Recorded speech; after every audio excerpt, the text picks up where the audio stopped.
আসসালামু আলাইকুম। সবাইকে আমন্ত্রণ জানাচ্ছি এবি নিউজ প্রাইম সংবাদে। আপনাদের সঙ্গে আছি আমি সুমাইয়া মেঘলা। শুরুতেই জানিয়ে দেব সংবাদ শিরোনাম। এনইসি সভায় অনুমোদিত সমন্বিত মহাপরিকল্পনা, র্যাবের জন্য আসছে নতুন আইন। তিস্তা মহাপরিকল্পনা বাস্তবায়ন হবে জানান প্রতিমন্ত্রী ফরহাদ হোসেন। ঈদের আগে সীমিত ব্যাংকিং কার্যক্রম। ঈদ উল আজহা সামনে রেখে রাজধানীতে নিরাপত্তা ও ট্রাফিক সমন্বয়, লাঙ্গলবন্দর সেতুর সংস্কারে ৬ ঘণ্টার ভোগান্তি। ইরানে যুক্তরাষ্ট্রের সম্ভাব্য হামলার আশঙ্কা, ট্রাম্প প্রশাসনের চাপ নিয়ে বিশ্লেষকদের মন্তব্য। বেলারুশে রুশ পারমাণবিক অস্ত্র ব্যবহারের মহড়া শুরু, মস্কোর নিয়ন্ত্রণে থাকছে চূড়ান্ত সিদ্ধান্ত। মুশফিকের রেকর্ড গড়া সেঞ্চুরিতে বড় লিডে বাংলাদেশ, বিশ্বকাপ স্কোয়াড ঘোষণার আগের রাতে আবেগে ভেঙে পড়লেন নেইমার। দর্শক এতক্ষণ শুনছিলেন শিরোনাম, এখন বিস্তারিত।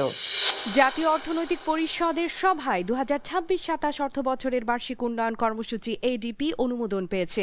শুধু প্রচলিত অবকাঠামো উন্নয়ন নয়, রাষ্ট্রীয় সংস্কার, বৈষম্যহীন সমাজ গঠন, ভঙ্গুর অর্থনীতি পুনর্গঠন এবং আঞ্চলিক ভারসাম্য প্রতিষ্ঠার লক্ষ্য নিয়ে এবার একটি সমন্বিত ও দীর্ঘমেয়াদী মহাপরিকল্পনা গ্রহণ করা হয়েছে। একই সঙ্গে আগামী ৫ বছরের জন্য কৌশলগত আর্থিক পরিকল্পনার একটি সুদূর প্রসারী কাঠামো নীতিগত অনুমোদন পেয়েছে। সোমবার শেরেবাংলা নগরের এনইসি সম্মেলন কক্ষে অনুষ্ঠিত সভা শেষে এসব তথ্য জানানো হয়। নতুন অর্থ বছরের এডিপির মোট আকার নির্ধারণ করা হয়েছে প্রায় ৩ লাখ কোটি টাকা, যা আগের বছরের তুলনায় উল্লেখযোগ্যভাবে বড়। অন্যদিকে জননিরাপত্তা রক্ষায় একটি আধুনিক ও জবাবদিহিমূলক এলিট ফোর্স প্রয়োজন, একথা উল্লেখ করে স্বরাষ্ট্রমন্ত্রী সালাউদ্দিন আহমদ জানিয়েছেন, র্যাব বর্তমানে অ্যাডহক ভিত্তিতে পরিচালিত হচ্ছে, যা দীর্ঘমেয়াদে গ্রহণযোগ্য নয়। তাই র্যাবের জন্য একটি নতুন আইন প্রণয়ন করা হচ্ছে। র্যাবের ২২তম প্রতিষ্ঠা বার্ষিকী উপলক্ষে সোমবার দুপুরে র্যাব সদর দপ্তরে সাংবাদিকদের সঙ্গে মতবিনিময়কালে তিনি বলেন, আগামী দিনে মানবাধিকারকে সম্পূর্ণভাবে সমুন্নত রেখে একটি নতুন আইন প্রণয়নের উদ্যোগ নেওয়া হয়েছে। এই আইনের অধীনে একটি এলিট ফোর্স গঠন করা হবে, যা নতুন প্রত্যাশা অনুযায়ী জননিরাপত্তা নিশ্চিত করবে। র্যাব যে আইনে পরিচালিত হচ্ছে সেটা আর্ম পুলিশ ব্যাটালিয়নের একটা সার্টেন প্রভিশনের উপরে দাঁড়িয়ে সেটা পরিচালিত হয়। এটা অ্যাডক ভিত্তিতে চলেছে। একটা প্রতিষ্ঠান এভাবে অ্যাডক ভিত্তিতে পরিচালিত হওয়ার সঠিক ছিল না।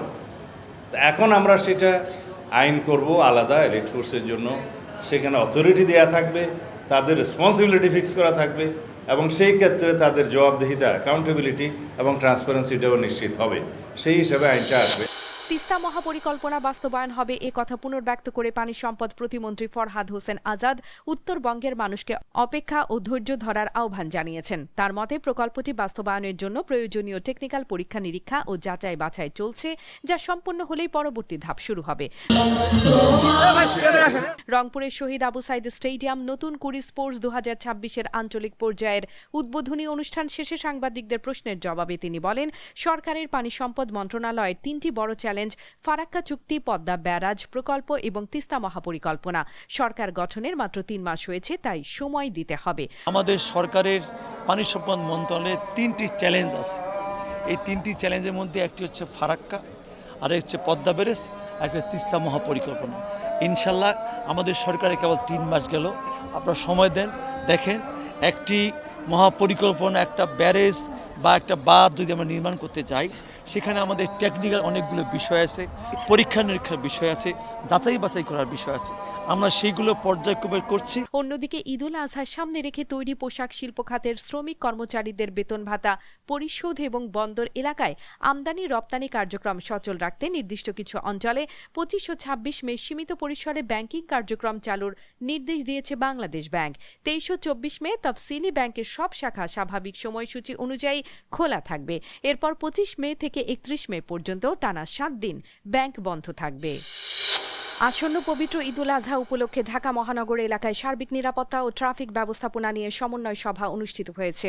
সোমবার বেলা ১১টায় ডিএমপি হেডকোয়ার্টার্সের সম্মেলন কক্ষে অনুষ্ঠিত এই সভায় সভাপতিত্ব করেন ঢাকা মহানগর পুলিশের কমিশনার মুসলি উদ্দিন আহমদ। সভাপতির বক্তব্যে ডিএমপি কমিশনার বলেন, রাষ্ট্র ও শহর সবার, তাই এই শহরকে সুন্দর ও সচল রাখতে প্রত্যেকে নিজ নিজ অবস্থান থেকে দায়িত্বশীল ভূমিকা পালন করতে হবে। তিনি জানান, চাঁদাবাজ, ছিনতাইকারী ও মাদক চক্রের বিরুদ্ধে পুলিশের বিশেষ অভিযান চলমান রয়েছে এবং ঈদকে সামনে রেখে তা আরও জোরদার করা হবে। তিনি আরও বলেন, নৌপথে লঞ্চে অতিরিক্ত যাত্রী বহন করা যাবে না। এদিকে নারায়ণগঞ্জের সোনারগাঁ অংশে ঢাকা চট্টগ্রাম মহাসড়কে লাঙ্গল বন্দর সেতুর সংস্কার কাজের কারণে প্রায় 6 ঘণ্টা তীব্র যানজটের পর অবশেষে যান চলাচল স্বাভাবিক হয়েছে। সোমবার সকাল 9টা থেকে দুপুর 2:45 পর্যন্ত মহাসড়কের ঢাকামুখী লেনে দীর্ঘ যানজট দেখা দেয়, যা ধীরে ধীরে সোনারগাঁ ছাড়িয়ে মেঘনা সেতু হয়ে গজারিয়া পর্যন্ত প্রায় 17 কিলোমিটার এলাকায় ছড়িয়ে পড়ে।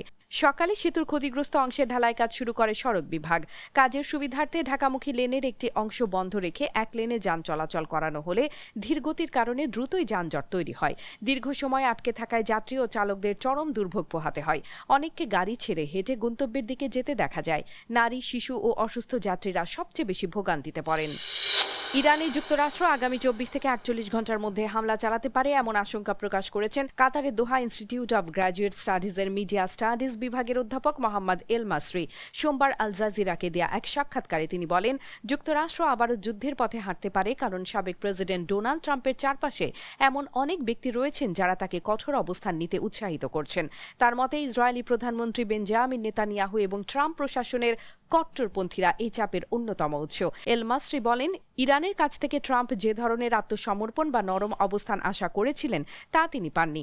চীন সফর এবং প্রেসিডেন্ট শি জিনপিং এর সঙ্গে বৈঠকের সময়ও ট্রাম্প ইরান নিয়ে উচ্চ প্রত্যাশা করেছিলেন, কিন্তু সেগুলো পূরণ হয়নি। তার মতে রাজনৈতিক ও অর্থনৈতিক দিক থেকে ইরানের সঙ্গে যুদ্ধ ট্রাম্পের জন্য বড় ধরনের বিপর্যয় ডেকে আনতে পারে। তবুও তিনি মনে করেন ট্রাম্প বর্তমান অবস্থান থেকে পিছিয়ে আসবেন না, কারণ এতে তিনি মার্কিন জনগণের কাছে জয়ের দাবি নিয়ে যেতে পারবেন না। গত 28 ফেব্রুয়ারি যুক্তরাষ্ট্র ও ইসরায়েল যৌথভাবে ইরানে হামলা চালায়, যার পর টানা 40 দিন সংঘাত চলে। পাকিস্তানের মধ্যস্থতায় 8 এপ্রিল যুদ্ধবিরতি হলেও উত্তেজনা পুরোপুরি থামেনি। এল মাসরির মতে নতুন করে হামলার সম্ভাবনা আঞ্চলিক স্থিতিশীলতার জন্য বড় হুমকি তৈরি করতে পারে। নিজেদের ভূখণ্ডে মোতায়েন থাকা রুশ পারমাণবিক অস্ত্র রণক্ষেত্রে ব্যবহারের সক্ষমতা যাচাই করতে মহড়া শুরু করেছে বেলারুশের সশস্ত্র বাহিনী। সোমবার দেশটির প্রতিরক্ষা মন্ত্রণালয় এক বিবৃতিতে জানায়, রাশিয়ার সহযোগিতায় পারমাণবিক গোলাবারুদ সরবরাহ, প্রস্তুতকরণ এবং ব্যবহারের উপযোগী করে তোলার অনুশীলন এই মহড়ার অংশ হিসেবে পরিচালিত হবে। মন্ত্রণালয়ের ভাষ্য অনুযায়ী দেশের বিভিন্ন প্রান্তে পারমাণবিক অস্ত্র মোতায়েনের সক্ষমতা ও সেনাবাহিনীর প্রস্তুতি যাচাই করাই এই মহড়ার মূল উদ্দেশ্য। বিবৃতিতে আরও বলা হয়েছে, নিজেদের অবস্থান গোপন রাখা, দীর্ঘ দূরত্ব অতিক্রম এবং সামরিক শক্তি ও সরঞ্জাম ব্যবহারের নিখুঁত হিসাব নিকাশের উপর বিশেষ গুরুত্ব দেওয়া হবে।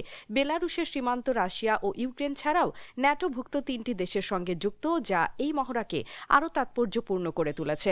2023 সালে ইউক্রেনে রাশিয়ার হামলার 1 বছর পর বেলারুশের প্রেসিডেন্ট আলেকজান্ডার লুকাশেঙ্কো রাশিয়ার কৌশলগত পারমাণবিক ক্ষেপণাস্ত্র মোতায়েন সম্মতি দেন। তবে রুশ প্রেসিডেন্ট ভ্লাদিমির পুতিন স্পষ্ট করে জানিয়েছেন, এসব অস্ত্র ব্যবহারের চূড়ান্ত নিয়ন্ত্রণ থাকবে মস্কোর হাতে। পুরো সংঘাত জুড়ে পুতিন বারবার রাশিয়ার পারমাণবিক শক্তির কথা স্মরণ করিয়ে দিয়েছেন, যা পশ্চিমা দেশগুলো ইউক্রেনকে অতিরিক্ত সহায়তা দেয়া থেকে বিরত রাখার সতর্কবার্তা হিসেবে দেখে। প্রথম ইনিংসে টপ অর্ডারের ব্যর্থতা সত্ত্বেও লিটন দাসের সেঞ্চুরি ও বোলারদের ধারাবাহিকতায় লিড পেয়েছিল বাংলাদেশ। সে লিডকে আরও বড় করতে দ্বিতীয় ইনিংসেও দুর্দান্ত ব্যাটিং করেছে টাইগাররা। বিশেষ করে মুশফিকুর রহিম ছিলেন অসাধারণ। তার রেকর্ড গড়া সেঞ্চুরিতে বড় সংগ্রহ গড়েছে দল। 156 রানের লিড নিয়ে সোমবার তৃতীয় দিনের খেলা শুরু করে বাংলাদেশ। আগের দিন মুমিনুল হক আউট হতেই দিনের খেলা শেষ হয়েছিল। নাজমুল হোসেন শান্ত 13 রানে অপরাজিত ছিলেন। তার সঙ্গেই ক্রিজে যোগ দেন মুশফিক। দিনের পঞ্চম ওভারেই উইকেট হারায় বাংলাদেশ। শান্ত 46 বলে 15 রান করে খুররম শাহজাদের বলে এলবিডব্লিউ হন। এরপর মুশফিক 103 বলে 3-4 ও 1-6 পূর্ণ করেন তার 30তম 50। এবার ফুটবলের খবর। আর মাত্র কয়েক ঘন্টার অপেক্ষা, এরপরেই বিশ্বকাপের চূড়ান্ত স্কোয়াড ঘোষণা করবেন ব্রাজিলের কোচ কার্লো আনচেলত্তি। ঠিক তার আগের রাতে নিজের শৈশবের ক্লাব সান্তোসের হয়ে মাঠে নেমে আবেগ সামলাতে পারেননি 34 বছর বয়সী ফরওয়ার্ড নেইমার জুনিয়র। করিতিবার বিপক্ষে ম্যাচ শুরুর আগে জাতীয় সঙ্গীত বাজানোর সময় মাঠের মাঝে কান্নায় ভেঙে পড়েন তিনি। রবিবার রাতে সান্তোসের হোম গ্রাউন্ড ভিলা বেলমিরোই ম্যাচটি ছিল নেইমারের জন্য বিশ্বকাপের চূড়ান্ত দলে জায়গা পাওয়ার শেষ সুযোগ। গুরুতর চোট কাটিয়ে আবারও বিশ্বমঞ্চে দেশের প্রতিনিধিত্ব করার তীব্র তাড়না তাকে মানসিকভাবে চাপে রেখেছে। জাতীয় সঙ্গীতের সময় কোলে নিজের কন্যা সন্তানকে নিয়ে দাঁড়ানো অবস্থায় আবেগে চোখের পানি ধরে রাখতে পারেননি ব্রাজিলের সর্বোচ্চ গোলদাতা। 2 চোখ বেয়ে গড়িয়ে পড়া অশ্রু বারবার হাত দিয়ে মুছতে দেখা যায় তাকে। দর্শক, এতক্ষণ আমাদের সঙ্গে থাকার জন্য ধন্যবাদ। সর্বশেষ সংবাদ পেতে চোখ রাখুন আমাদের ওয়েবসাইট www.abnewsinternational.com এ। সেই সাথে ভিডিও নিউজ পেতে যুক্ত থাকুন আমাদের ফেসবুক পেজ ও ইউটিউব চ্যানেলে।